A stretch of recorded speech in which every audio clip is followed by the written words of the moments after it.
Hello and welcome back to another episode of Queens of Ponderosa, where we outfit, outgay, and outslay every single week. This week we are back to talk about episode 2 of season 49 of Survivor. Similar to our previous episode, just talking about what went down, how we feel about the decisions that were made, and also everything in between. Yes, and what are we both wearing, Taylor? We are wearing our Uli buffs, which have come in the mail. I know, I love them. Representing our winner picks, Jawan and Savannah, and our favorite tribe overall. Yes. So hopefully they'll give us some good vibes today as we chat about all the things the players have been up to. Yeah, I didn't get a chance to rewatch the episode. Okay. So my notes are just from when I watched it on Wednesday. That's so I'm totally like, fine. okay, I gotta remember and refresh everything that happened this episode. It was predictable, right? Yeah. Like it was kind of what we thought. Annie was in trouble last time, and that's right where the episode picked up, was Annie being a lot for her tribe. Yes. Sophie called her Karen. Yeah. They said that she's just bossy. She's telling everyone what to do. Yeah. And we have this scene of Jeremiah just like fanning her flames. Yes. Like he is just eating it up. And I thought it was so funny. So funny. I loved that. I was like, Jeremiah, you silly. I love him. Yeah. And we'll talk about him a little bit more later too. But I hope that he is able to position himself well within this tribe, and hoping they don't go to tribal council again. Yeah. Because I want to see some stuff from the other tribes too. Yeah, absolutely. So let's kind of pick up where episode 1 left off. Yeah. So episode opens, we're on the Kella tribe, our blue tribe, and the show is kind of illustrating the direness of their food situation a bit. The episode opens up with this montage of them trying to figure out what to do for food. Jeremiah's like digging up worms and they're eating worms together. And Annie then makes a remark that I think is really funny considering the way the episode ended up playing out. She says, "I'm uncomfortable being uncomfortable. This is no big deal to me. And I am totally fine if we go to tribal council because we just need to get these people out." Which, you know, based on how episode 1 played out, is an interesting attitude for her to have, considering that the tribe was picking between herself and Nicole.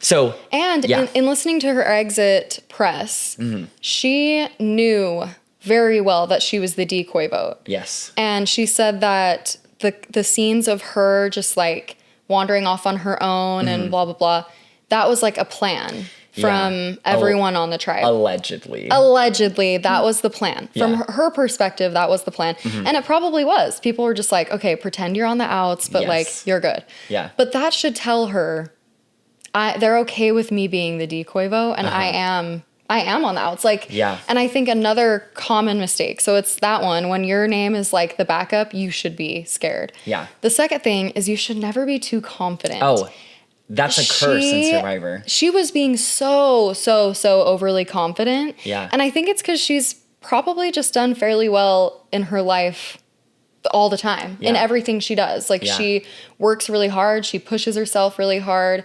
She talked about how a lot of the things she competes in, it's just solo. Anyway, she's like a lone wolf that works really well on her own. Yeah. And so she just had this confidence that was so mistaken. Yeah. You know? Yeah. I was just like, ugh. That's always the thing. When you're too confident, you're out the door. Absolutely. I think confidence is a really big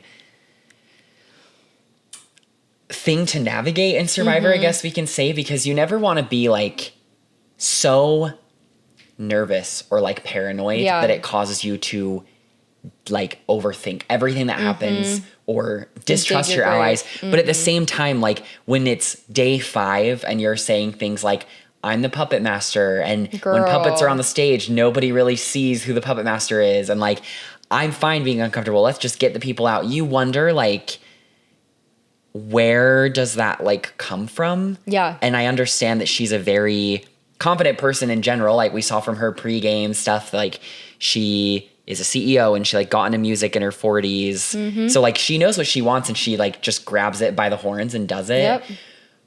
But yeah, it's just funny that the way she was so certain that things were playing out a certain way. I just don't think you can ever really have that kind of confidence in Survivor at all. Like, even if you have a hidden immunity idol or you win an immunity challenge at the merge phase of the game, yeah, you can be confident that you're not going home. But to be confident that, like, everything is playing out exactly how you think it's going to, I feel like is a pretty major, like, stumbling block for people. 100%. And I think why it is such a big stumbling block too is if you assume you're controlling everyone's game, like, everyone wanted to be there just as bad as you. Yeah. And everyone has their own individual game. Yeah. And so I think the problem is assuming that you are controlling everyone's game when really everyone is like the puppet master of their own game. Everyone has their own plans.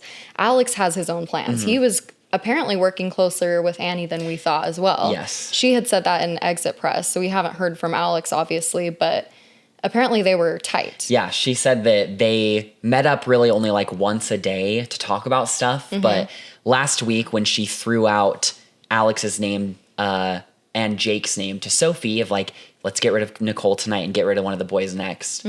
Annie said she did that to throw Sophie off the scent that she was working really closely with Alex, and she never really had any intention of getting Alex out, which is what we see again at the beginning of this episode. Another conversation with Sophie B is happening, Sophie and Annie says, like, I think it's time to take out Jake because at the merge, he is going to dominate in the challenges. He's by far and away like the biggest guy out here. Like, he's going to win if he gets to the end. And like, I see her point to an extent, but I want to also point out that, like, I think the only stereotypical, like, super fit man that did really, really well in individual immunity challenges in the new era was Jonathan. I think it's Jonathan Young is his last name. Jonathan from season 42 is like the only one. And even then, Lindsay on that same season was way smaller than him and won, I think, just as many. It was back and forth. So like Xander was good too. Yeah, Xander. Yeah, like, but that's what I'm saying is like the huge, like big-bodied, muscular men. I don't really feel like the merge phase challenges are designed for them to be successful just based on their strength and their size, because so many of the challenges are about like balance and dexterity with your hands and putting together puzzles. So like, I understand what she's saying to an extent. I agree with her that if Jake makes it to the end just based on his story of like, I'm missing the birth of my child to be here, this is the last season my dad will see with his eyes, yeah, he's gonna walk away with $1 million. But at the same time, that makes him like a really good shield. And that's why I think Sophie's strategy of latching onto Jake and using him as a shield is a lot more effective than Annie saying, let's get rid of him now. Because as we see later in the episode, they lose the challenge again. And it's like, if they don't want to lose every single challenge, I think they're going to need like Jake. But then, I mean, you could make the argument that if they lost both challenges with him, like, do they actually need him? Yeah, do we actually need you? Yeah, I don't know. I mean, I think, well, first of all, what made Jonathan so unique is that he was incredibly strong, but he did have excellent balance and dexterity and just overall agility and aim with like shooting stuff, and he was good at puzzles. Yeah. So it's like he really was just everything. And I think people tend to label the big guys as like a big threat just because they look scary. Yeah. It's like, oh, you just look like you could win everything. Yeah. But it's like, that's obviously not true. But if we look at the weak link in their tribe, I kind of think it's Sophie. I mean, in challenges at least. Yeah. Because her and Alex isn't great either, honestly. Like in the puzzle, he's been doing the puzzles the last time, hasn't solved anything. Which is interesting because when he did his individual challenge in episode 1, he put that puzzle together pretty quickly. Super quickly. Granted, you know, the puzzles they've been doing in the challenges have been more 3-dimensional puzzles, and that was just like flat on a board. But yeah, I would agree based on how this episode played out. Like, you could make the argument that either one of them were liabilities and challenges because Annie seemed to kind of blow it for them in episode 1 and Sophie kind of blew it for them in episode 2, and no one's getting rid of Alex. Yeah. So yeah, I don't know. It was just a toss-up. So like, I understand Annie's trying to get herself further in the game. She wants to eliminate the people that are going to take her out. I mean, I don't know. Like, I don't even know what I would have done if I was her either, though, because like, who else do you throw out? Like, I guess if anything, she maybe should have tried to bury Sophie a little bit more.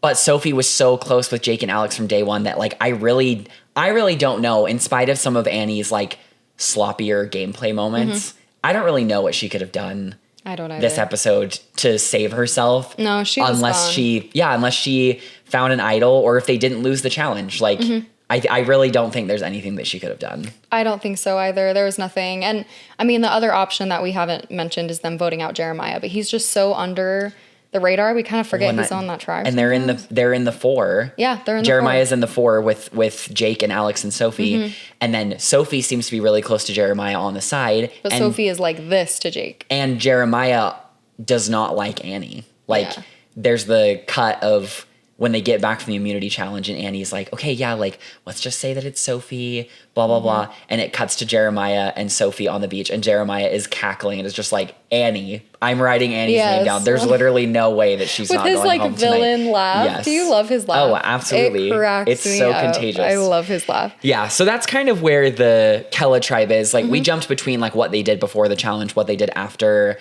But there's more we'll get into. Like, that's kind of where, that's like the situation on the Kella tribe this episode was basically Annie trying to figure out, is there a way I can get Jake out? And everybody else being like, sorry, girl. You're gone. Yeah, peace out. You're gone. Yeah.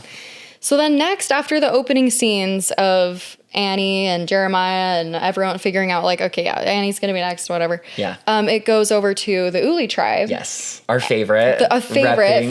Our Uli Reds. And our Nate, I love Nate. Yeah. He is feeling on the outs because he doesn't get the lingo. Yes. And I loved that like montage of all of the players saying things like, this is cinema and vibes. This is and fire. Yeah.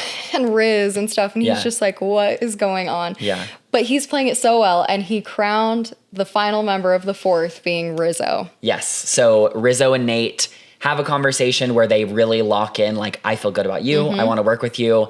And then they further lock in the 4-some that they want to work with, which is Nate, Rizzo, Savannah, and Shannon, leaving Juwan and Sage on the outs, which we kind of already got. Yeah. From episode 1. Like, I know that we talked about Shannon seeming to vibe with Sage, the girls potentially having a thing, and Savannah had already said that she really likes Nate. And then it was really like Shannon and Savannah deciding where to go, because Juwan also wants to work with Shannon and Savannah as well. So it seems like what's played out, at least at this point, is that Juwan has done some things that have sketched out his tribe. He goes off alone quite a bit to find firewood and doesn't come back with it. He accidentally took Savannah's bag to put firewood in. Which, how do you mix that up? He emptied out the whole bag. And like, how do you realize that it wasn't your stuff? Literally, he empties out the whole thing and just is sticking wood in it. And Savannah has a fear of bugs that she talked about. So she's like, oh my gosh, like, she said something like, I played it cool, but in my mind, I'm like, what are you doing? Yeah, like, what are you putting You're not even bringing back firewood. We know you're looking for an idol, and then you just, like, messed up my stuff. So he definitely didn't do himself any favors until a certain thing happened later in the episode. But yes, Uli tribe, seems like there's a core 4 locked in, and if they were going to tribal, Juwan or Sage would be the one that's on the chopping block. I think it would be Sage, personally, just because people are liking her. Like, they like Sage, and she's sweet, and she's, like, funny, but she's just so out of pocket for everyone that they're just like, how is she real? Like, she is... I didn't expect her to be such a character. Oh, I was going to say, it's funny because literally the only content that she got this whole episode was that her bladder gets activated in situations of like high-end emotions. Yes. So when a boat comes to take one person from each tribe on a journey, they're all down at the beach. They're like, Sage, we have to all read this together. And she's like trying to decide whether to like go down there or not. She's like, okay, I'll be back in a couple seconds. And then there's a confessional where she's like, listen, when I get excited, nervous, I have to pee. I have to go. And that's the only thing that we got. We got one other thing, that she wanted to be a mascot. Oh, we did get that too. Yeah, and she ended up being an Easter bunny at like a baseball game or something. Yeah. So funny. Like, who is this girl? Yeah, it's really interesting to see. Like, we talked about the edit a little bit last episode of like, we only see the sides of each player that production wants us to see for the sake of telling the story. So it seems like for whatever reason, even though I'm sure there's conversations she's having with people, strategy she's implementing, they're portraying her more of this just like kooky, silly, like kind of oddball girl. Yeah, and I think, I don't know who said this, maybe it was Nate, but it's just like, they can't trust what's going to come out of her mouth when. Yes. And that is what It made Nate is not a wanna red work with flag her. for Yeah. people. Yeah, they're Yeah. just like, I don't know if I could trust her to like hold in a secret or hold in anything because she's just so out there. Yes.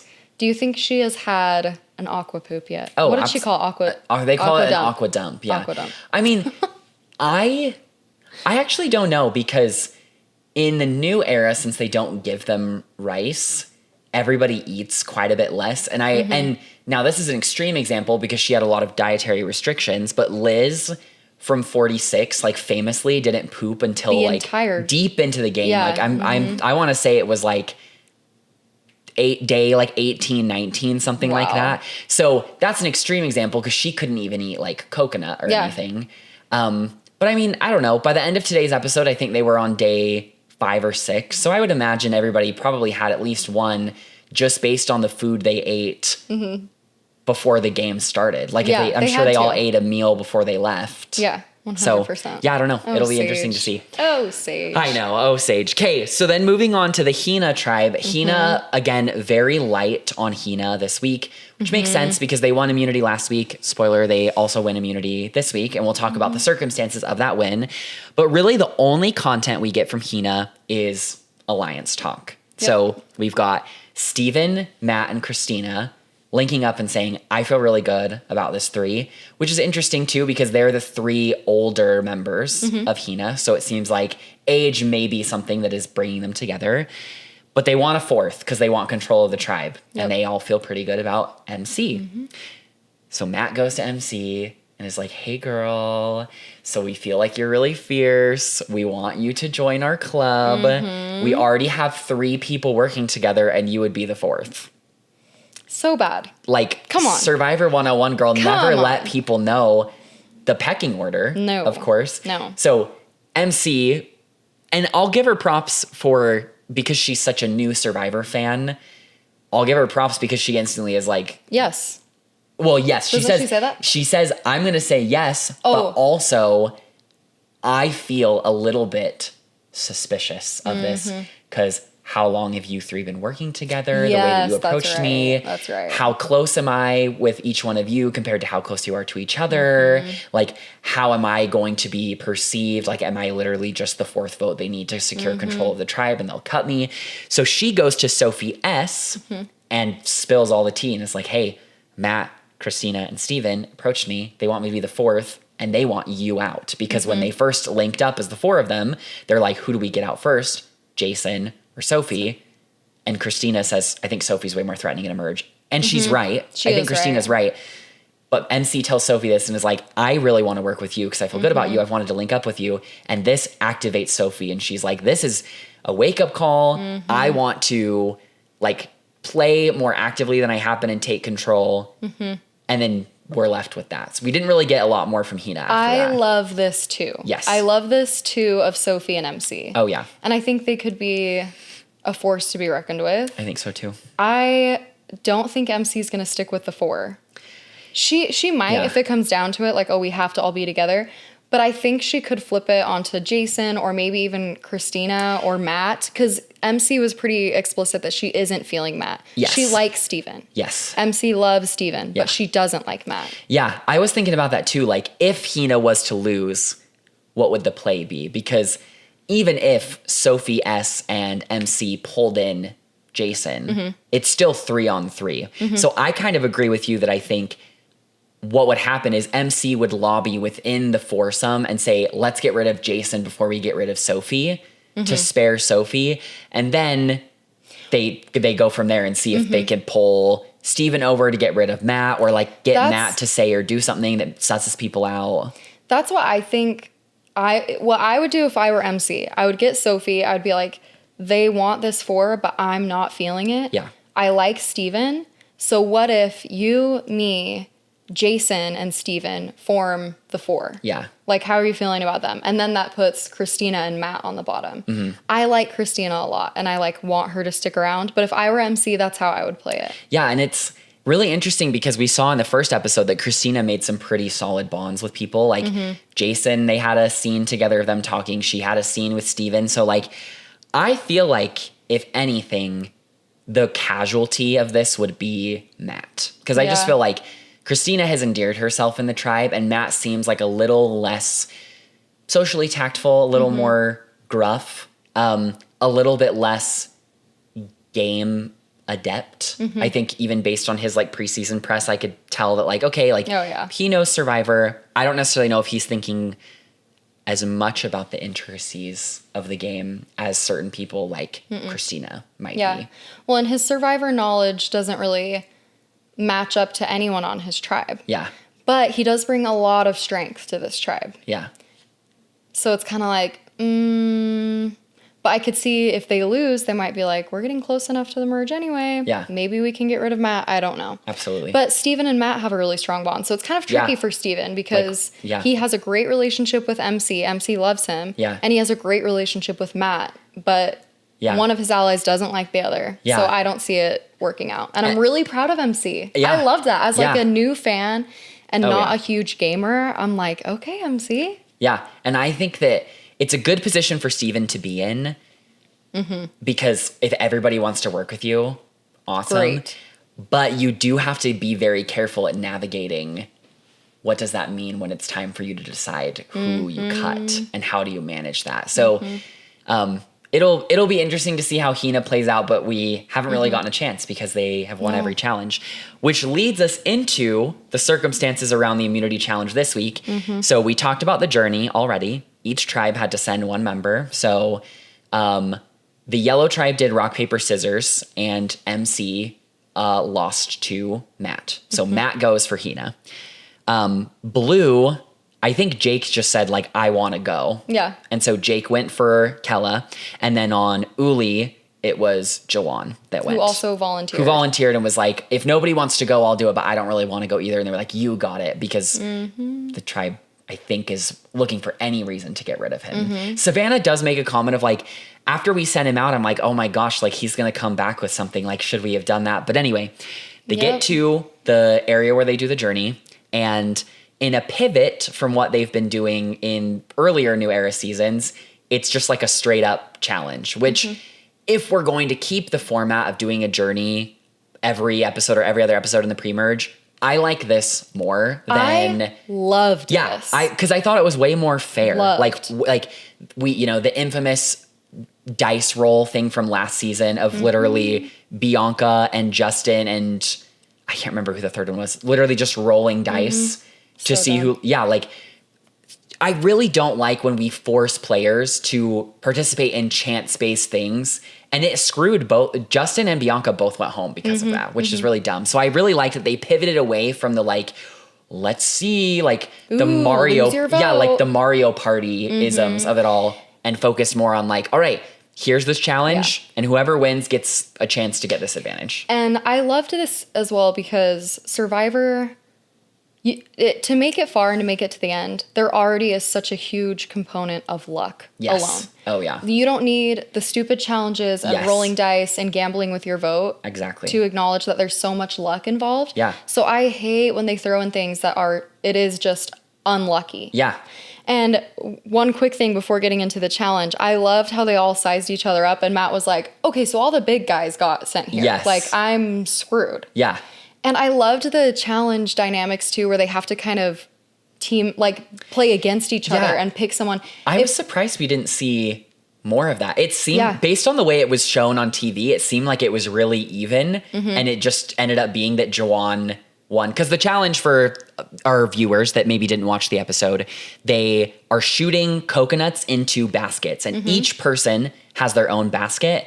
And as soon as enough coconuts get in your basket, it falls to the ground and you're out. So Jawan, Jake, and Matt had to throw coconuts into baskets behind a certain line, and then whoever was the last one standing wins. And so, yes, to your point, there's like the element of, okay, yeah, like what do we do? Who do we want to eliminate? And I'm surprised we didn't see more. Like I thought as soon as the challenge started, I was like, oh, we're going to see Jawan and Matt unspoken just alliance on Jake. But it didn't really, everybody played it very fair, and Jawan ended up coming out on top seemingly by the skin of his teeth. It looked like whoever got the next coconut in the basket was going to go out. Gone. So, but when you think about these guys and who was sent, it kind of makes sense they played it that way. Yeah. Because Matt isn't very strategic. Yeah, and Jake is all about like, let's play a fair, honest. Yeah, so I think that and Juwan is, but he just like caught the vibe. Yeah, you just play the vibe. Vibe again being the vibes, the name of the game. Yeah, that if there's a word to sum up this season so far,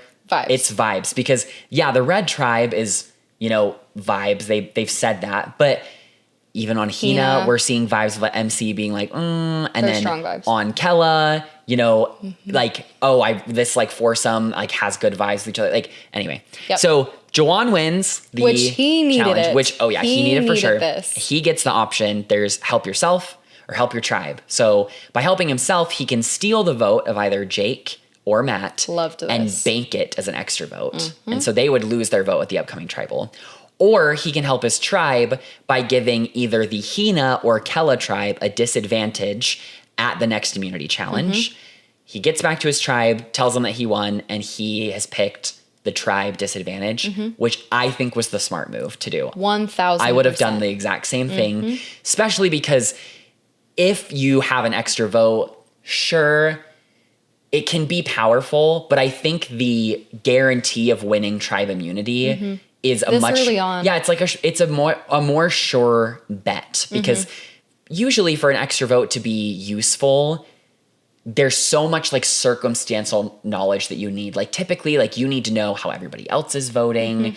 You need to be in a situation where one vote matters. And I don't really know if he's in a situation where one extra vote would matter, because if they're choosing between Juwan and Sage, like him having 2 votes compared to 1 isn't going to be helpful in any way. So I agree with his decision. I think this early on for sure.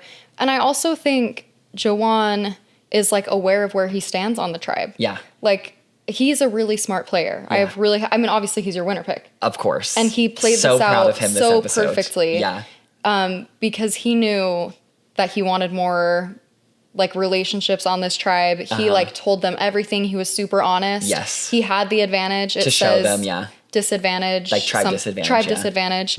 And so I think he played this out right. I do too. I loved the twist with the taking out someone's vote though and getting an extra vote. I wonder if we'll see that again. Like if they do another journey, if it'll be the exact same thing. Because that could be a really good way for...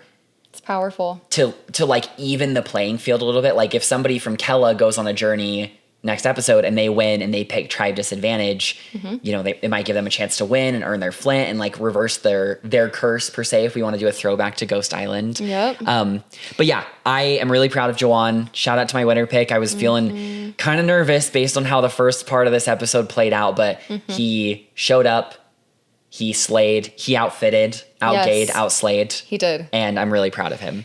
Before we go into the immunity challenge, we go back to the Kella tribe. We do. And Alex finds an advantage. Yes.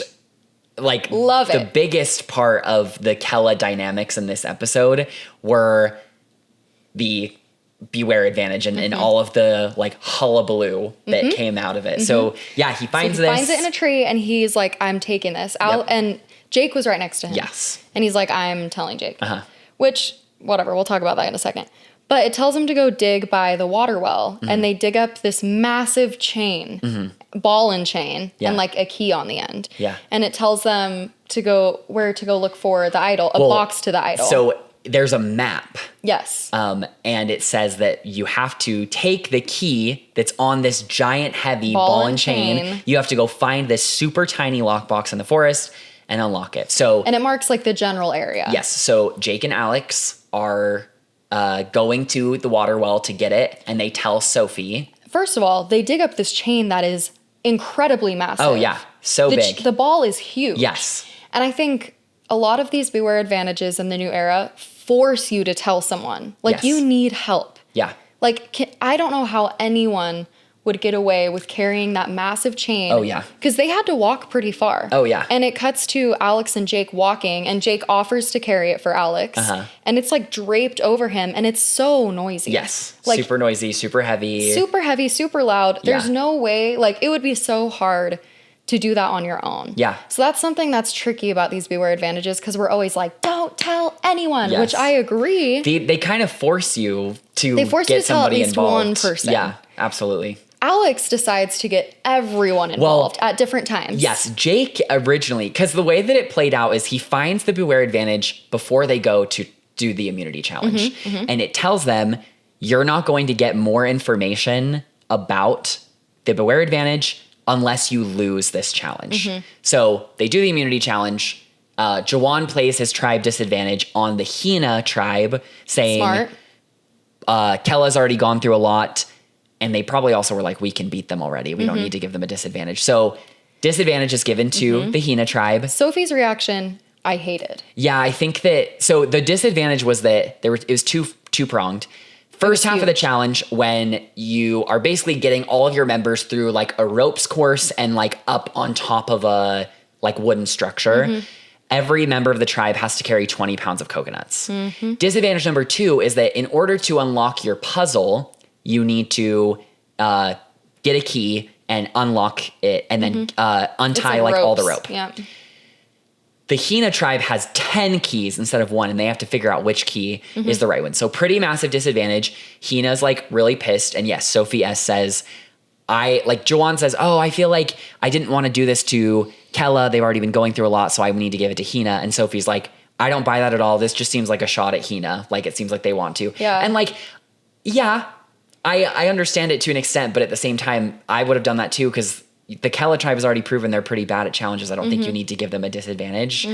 Whereas Hina, they've been doing really well. And so at least you guarantee that you have a more equal shot to also win, maybe win first place to get the better reward. And then maybe they lose and they have to send a member home, and it weakens them as a whole. Totally. What did you think of the disadvantage? Was it too much? I mean, it obviously wasn't too much for them, because Hina ended up winning first place in spite of that. So it's so interesting, because I remember we talked about how we didn't know how we felt about Hina in regards to their tribe's strength. It was going to be like a toss-up. And they're absolutely destroying every single challenge. Even with this disadvantage, they got first place. Kella was in first the whole time and then blew it at the puzzle. Sophie and Alex choked completely. which is what we were talking about earlier. So that challenge happens. Then Alex gets, going back to the immunity idol Beware advantage thing, Alex gets a map that says you need to go to the water well and dig up this thing. So then they dig up the ball and chain. They tell Sophie on the way to the water well, because Jake wants to get her involved. Alex in his confessional is like, I don't really know how I feel about Jake getting Sophie involved, but I guess let's do it. So then Jake, Sophie, and Alex dig up the ball and chain, and they're looking for this lockbox to find the idol. Yep. And Sophie, who I love in this moment. I loved this move. I loved it. I loved it so much. I wish it would have worked out. Me too. Yeah. Me too. I really, really do. So Alex, Jake, and Sophie were kind of looking around. She finds the box pretty quickly. Yes.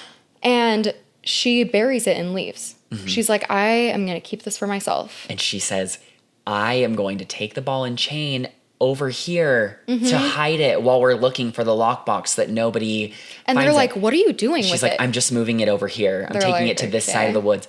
And I'm like, oh my gosh, this would be crazy and iconic if she was able to pull this off somehow. I loved her for that. But Jeremiah comes to find them to talk about the vote. And they tell him. Well, Alex is like, yeah, like we have to tell him we're all out here together. It's going to look suspicious. So they tell him they found it, or they found the Beware advantage. And then Alex finds the lockbox and gets the idol. And Sophie's like, oh, like this is really bad for my game because Alex is somebody that I know down the road I have to take out because he's very close with Jake. And I don't know if She's jealous. Yes, is a little jealous. I don't know if Jake is going to align with me as much. And, you know, she's like, I want that power for myself. Like if there's an immunity idol in the game, I don't want someone else to have it to do what they want with it. I want it for me. And I think that this was a super I loved it. bold move that I wish would have played out. Aligns with the vibe I had of Sophie from the pregame, is that she's like a very aggressive player and is not afraid to play really hard and make these risky moves. didn't work out, but she also didn't get caught. So it's not like it worked out really poorly for her. Yeah, didn't hurt her. But it would have been fierce. It would have been so fierce. if she figured out a way to do it and get the idol out from under them. Because the tea is that Alex, in the note, it said, if you don't get the idol before tribal tonight, it's dead. Yeah. So Sophie was like, well, and didn't he lose his vote? Yes, and he would have lost his vote tonight. And so Sophie was like, all I have to do is, get them to not find it before tribal, because I can unlock the box and take the idol now. But if they don't ever find the box, then they'll never know. Then it's dead, and they won't even go look for it anyway. And she could just take the lockbox and throw it somewhere into the woods with Jake's shoe. It would have been fierce. Oh my gosh, the shoe bandit stuff, Alicia. I cannot. Quick other note before we go back to shoe bandit. Jeremiah is very unhappy to realize that he's the last person of their alliance to be looped in on this, and he realizes the pecking order. So he doesn't necessarily say anything to them about it. I think he talks to Sophie a little bit later, like, we got to look out for each other. But he's aware, and he's smart enough to, I think, possibly not stick with them very long. Yeah. If there's a swap or going into the merge. Yeah, we were talking with Alicia's husband before we started filming about how the dynamics of this tribe will play out now that it is just the core four that's left, because Annie goes home. Yep. And it's so interesting because, so Jake has said in his confessionals, I have two number ones. I feel equally close to Alex and to Sophie. Alex has made it very clear that his two number ones were Jake and Annie, who he cut to protect his own game. So now he's locked and loaded with Jake. Jeremiah in episode 1 seemingly is the closest to Sophie. And then Sophie says Jake is her number one and she's close with Alex and Jeremiah. So it's so interesting because I could see a scenario where if they lose again, I think Alex. And Jeremiah? Or Alex goes home?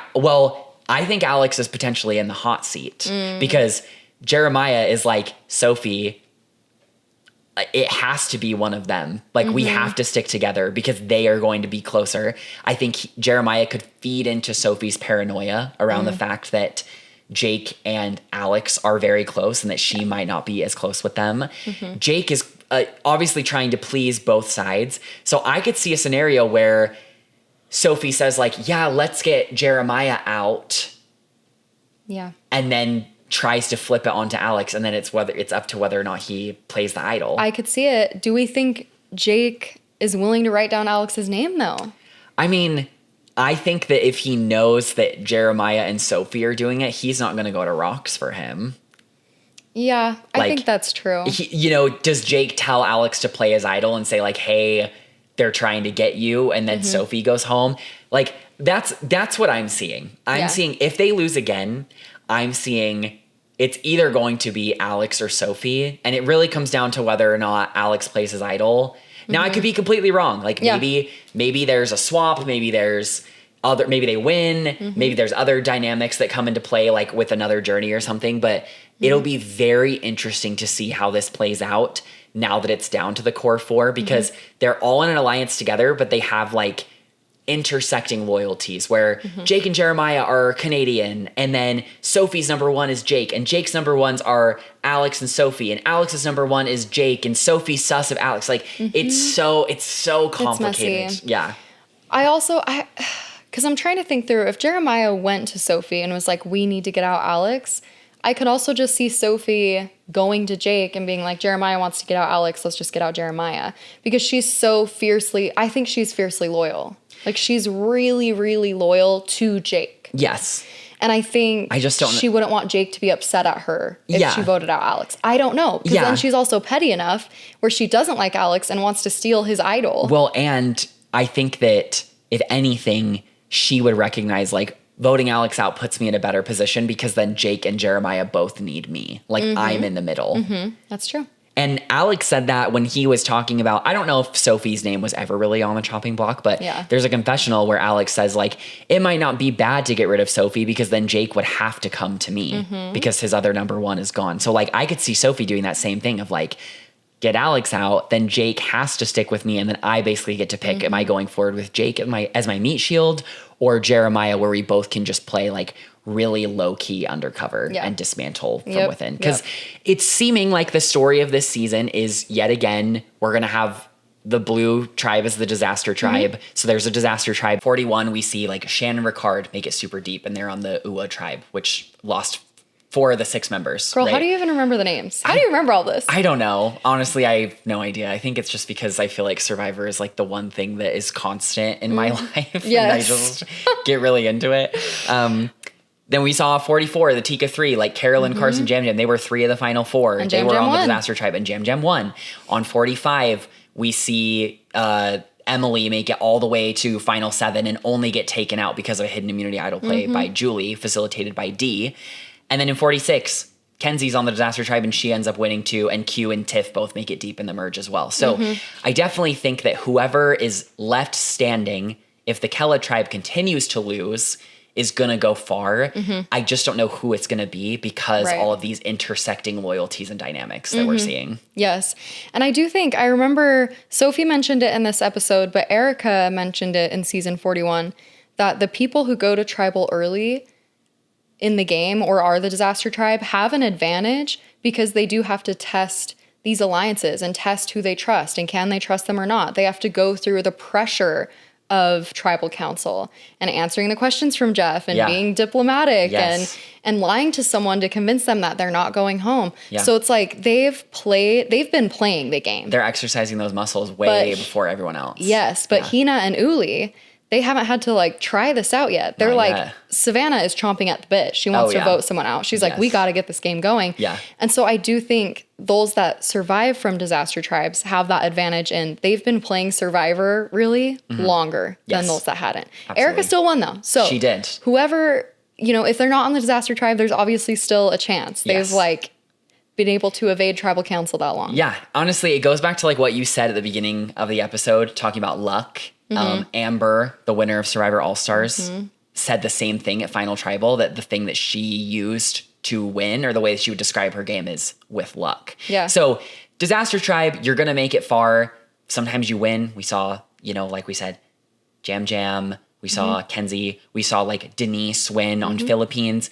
But then, just as often we see those people make it deep and then not win. So it's too hard to say that whoever is left, if the Kella tribe keeps losing, is like, going to win or going to dominate the game. But statistics say they're probably going to make it pretty deep into the game. There will be cracks on Uli. Obviously, there already are. Hina already has cracks. Every tribe has cracks. That everyone's, those who survive will be able to squeeze into those somehow. Well, yeah, like we have seen, on the flip side, tribes that dominate early on and come into the merge with most or all of their members, they very frequently crumble. Like if we think back to Survivor Samoa, it was Galu had 8, Foa had 4, and they eliminated every single Galu member except for Brett because he won immunity so many times in a row. So Foa was 4 of the final 5. Amazing. On Edge of Extinction, which I'm rewatching with my boyfriend right now, there's Kama that came into the merge with like 8 of their 9 original members. Oh my gosh. And then you have like the Kelly Wentworth, War Dog, Lauren, David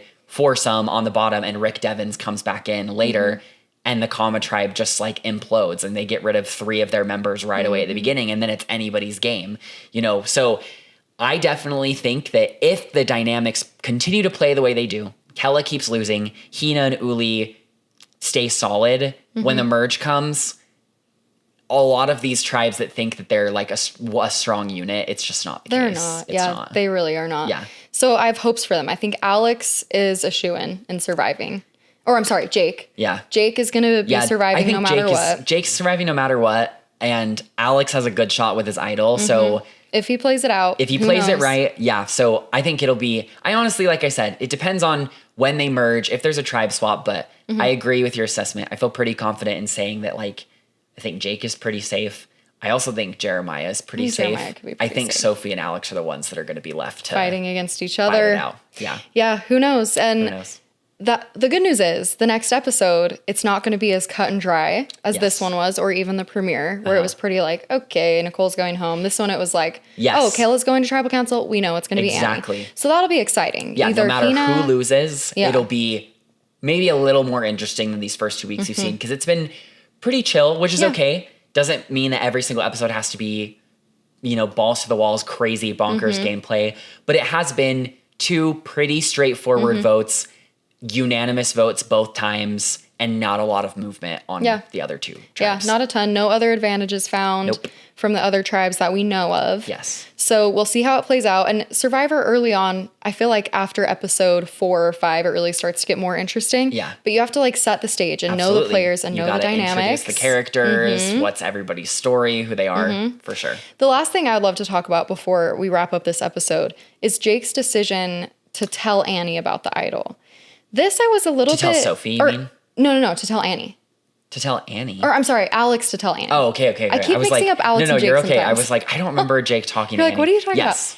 So Alex going to Annie and being like, don't tell anyone, but I have the idol. I was just kind of like... And I know production and editing, they have to make it somewhat interesting, that it's not just like so clear that Annie's the one going home into tribal.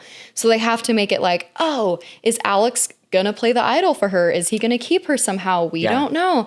But I was like, if he knows that she's the one going home, there's no point of even like jury management in telling her or maintaining that relationship somehow and being like, we could do something, blah, blah, blah. So I was kind of like, maybe he's just having fun and playing Survivor and lying. And she said in her post-game interview that she never expected him to play it on her. And she wasn't going to ask him to do that. I think what we saw is probably he found the idol, told her like pretty soon after, and then spent the day wondering like, how it was going to play out. Yeah. Because he really wanted Annie as an ally. And so I think he told her just in the event of like, hey, you know, I have it.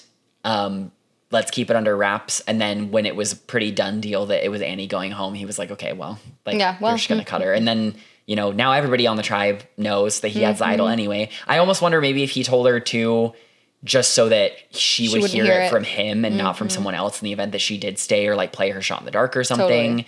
Totally. The other thing we didn't talk about is the shoe bandit stuff, which is so annoying. We talked about it in the first episode. No hate to Jake as a person. No. Just like really obnoxious to me. And also just like, why? Yeah. Like, I just don't even understand the game justification behind it, because it's like nothing more than just like stressing people out in a way that he's not capitalizing on. And like, it just, I genuinely, maybe this is cynical of me, it just feel like it's something that he's doing to get more screen time. So that he's like endeared to the audience as this, oh, he's just this like lovable, hunky dad who's just so silly because he steals the shoes. And that's great for him. Like I said, no, I don't have any personal like negative feelings towards Jake, but it just seems like a pretty blatant play to get a favorable It's just edit. it's not Russell Hantz throwing the machete away. It's not it's not Sandra dumping rice. Yeah. It's not like something strategic where it's like, I am going to cause mayhem and get people to just be upset and irritated. It's like, oh, this would be fun and silly. It's like, oh, Annie pissed me off, so I'm going to steal her shoe. And then he just randomly did it to Nicole in episode 1. I don't even think she did anything. He was like, I'm just going to steal someone's left shoe every day. Well, and he does it every day. Annie said in her exit interview as well that they thought it was a critter, like an animal taking their shoes. And she said at night that something was nibbling on her feet. Ew. It was like a rat, probably. Yeah. Ew, and that's she so was like, gross. and I could not do I that. could not either. Oh my God, I would could cry. not. And I would sleep with my feet in my bag or something. I always wonder, I'm like, they definitely do stuff like that, but like, what do you, there's like nothing stopping anything from like coming up and like touching you. My biggest fear is a bug crawling in my ear. Oh, when was that season that 32, happened? Jennifer from Salt Lake City. Jennifer, the bug crawls inside of her ear. Yes, crawls inside of her ear and is like eating it from the inside out until and it makes her go out. Crazy. Oh yeah. Like she's losing her mind. Crazy. She can hear it in there and it's like eating her and hurting her. I still think to this day that may be like one of the most disturbing things I've ever seen on Survivor. It's like that and Nicole throwing up. Sorry. I was going to say, Violently. it's between that and like Scoopin falling in the fire and like melting his hands skin off. peeling But, off. you know, in hindsight, maybe that was like an act of karma. Are you up to date Perhaps. on the Scoopin lore? Wait, no. Oh my God, you're not? No. Oh my God, Scoopin literally went to prison for possessing No. inappropriate material of children. No. Yes. He's in prison right now. Oh So my gosh. anyway, in hindsight, maybe him falling into the fire was some karma from the Yep. universe, but Yep. still really freaky 1000% because it he is. literally falls into the fire and you see him take his hands out of the water and the skin is like melting off of Literally his hands. falling off of his hands. Crazy. Oh, I hate him now. I never Yeah. liked him really, I know, honestly. I know. never It's liked really him. hard. And yeah, anyway. Anyway, the bug in the ear Crazy. lives in my head rent free. I think about it more often than I should. Yeah. Like, I literally will be sleeping with my buff over my Oh, yeah. entire head and face and mouth. Yeah. I don't care. But like, yeah. But Crazy. they were just thinking around camp, like, what animal is big enough to take our shoe and carry it somewhere? Yeah. Like, that's scary. Think about. No. Yeah, especially on like an island in the middle of Fiji. Like, I don't think they have bigger rodents. Like, I don't think they have like raccoons or anything like don't that think that would so. have like hands to pick up and take it. So yeah, they must have just thought it was like a big ass rat or A something. that they would have to kill and eat at some point. which is crazy. Okay, let me check if I had any other notes. Okay. Oh, I laughed at Tribal Annie just saying there's no trust. Like, there's no trust in this game. I don't care what anyone says. And, like, Yeah. you can't trust. Everyone's just kind of looking And at each Sophie's other like, like, well, oh. like you have to have a little bit of trust. I just Mm-hmm. think Annie's downfall, and she talked about it, was that like she was very honest about who she was and didn't try to hide it. And I just think her, Mm-hmm. you know, natural bossiness came out. through. Like, there's the scene of them, which she also said was inaccurate. There's like the scene of her telling everybody what kinds of coconuts they should be looking for. And in her interview, she's like, well, you know, I didn't tell everybody, but I also like own like a biological metrics company and I know a lot about the human body. So what I should have said is like, we should get these coconuts that have the juice in them because they have the potassium we need and it's going to help us. But instead I just told them what to do. And I'm like, She just what can't if- help how about you herself. just like, don't, yeah, exactly. That's what I'm saying. Like, just don't tell anybody. Yeah. Annie's favorite thing in her post-game interview was to say that she felt like all of her edits were not accurate. And I am not going to say one thing or the other. I just think it's funny. She said that about everything. She was like, oh, me going off on my own, that was an edit. We planned that. Like, I wasn't intentionally doing that bad gameplay. Oh, it was an edit for me to like be bossing people about the coconuts. I actually shared my coconuts and sometimes gave them to Jake because he needed them more. Like, and maybe that's true. It just is funny because it feeds into the narrative that she's like bossy and not self-aware. Well, she is bossy. Like, Yeah. she knows that. And in her own private, personal life, her children call her boss. They don't call her mom. Yeah. So it's like she knows this. I think Yeah. she just maybe wasn't expecting it to be her downfall or didn't like how it read as much. Yeah. There is always a bit of the edit, but girl, it's easy Yeah. to edit and make you Come look on. bossy if you're bossy. Oh yeah, come on, girl. Let's It's be real. pretty I easy. need you to be real. Yeah. That's my favorite Brittany Broski quote. She need says that you to one of to her be- friends when they're talking about childhood crushes. Mm. And her friend said that she had a crush on Clay Aiken on American Idol. And they put up a photo of him when he was on American Idol.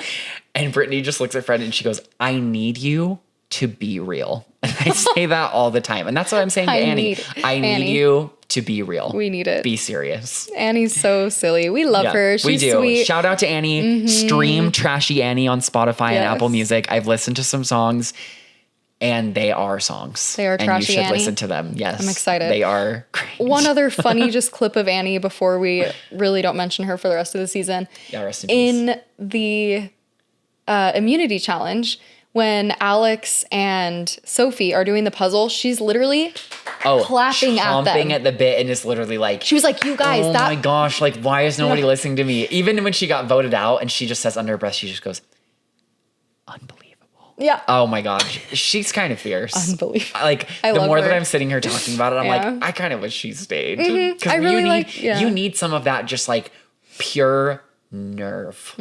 She has the nerve. So Lots much of nerve. Yeah. And I think what it is just like the confidence that she has in herself. Yeah.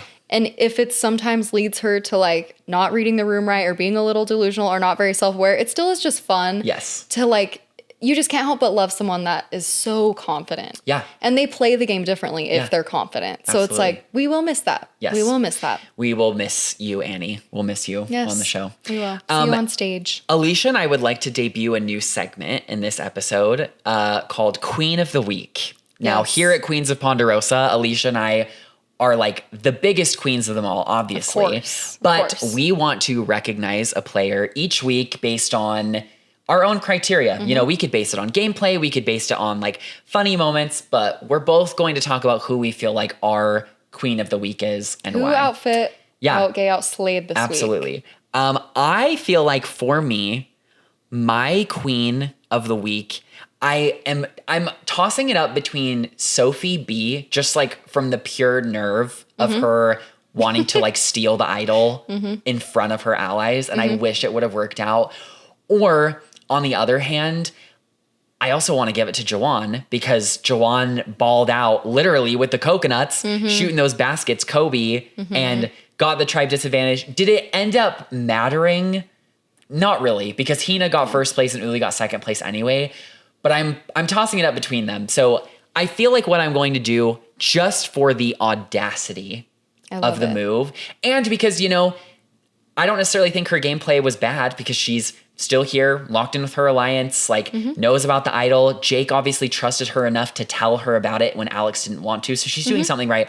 My queen of the week, I'm going to give it to Sophie B. I think she's my queen of the week.